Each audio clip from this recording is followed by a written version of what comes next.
early death. Like most of us getting fatter and sicker, the Bredens might be forgiven their nutritional ignorance.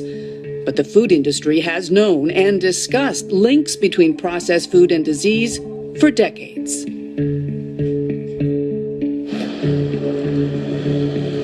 It was Minneapolis, 1999. Obesity was only an emerging problem back then when the heads of America's biggest food companies arrived for a rare meeting.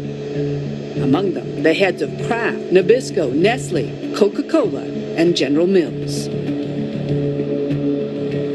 These are executives who normally are fighting each other for space on the grocery store.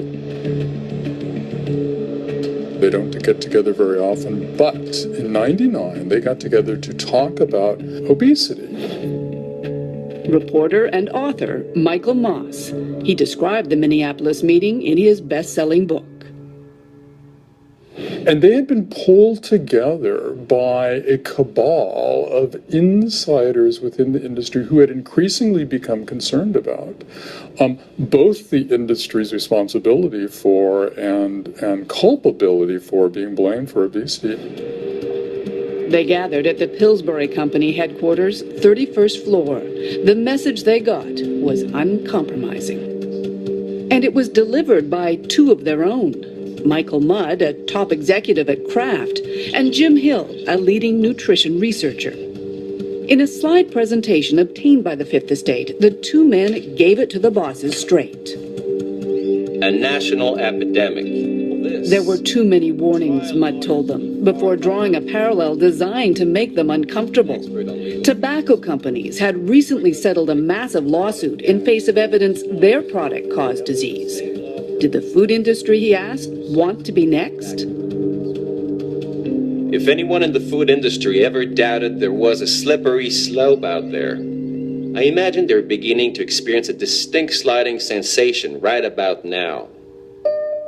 Graphics drove home the point.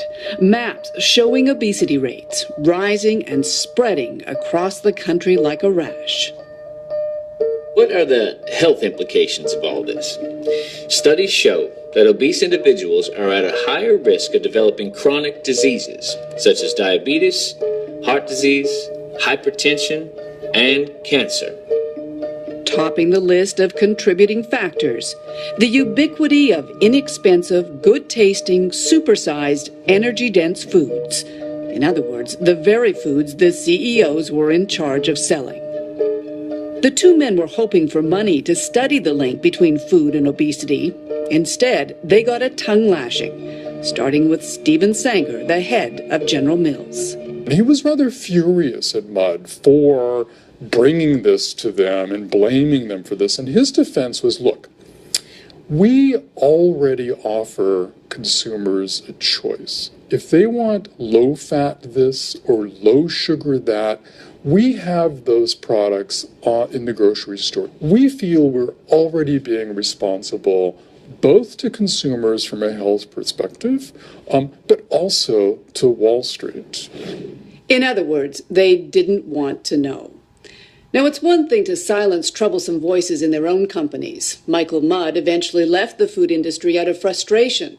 But the people who profit from sugar have proven themselves very adept at crushing dissenting voices everywhere, including in the halls of science.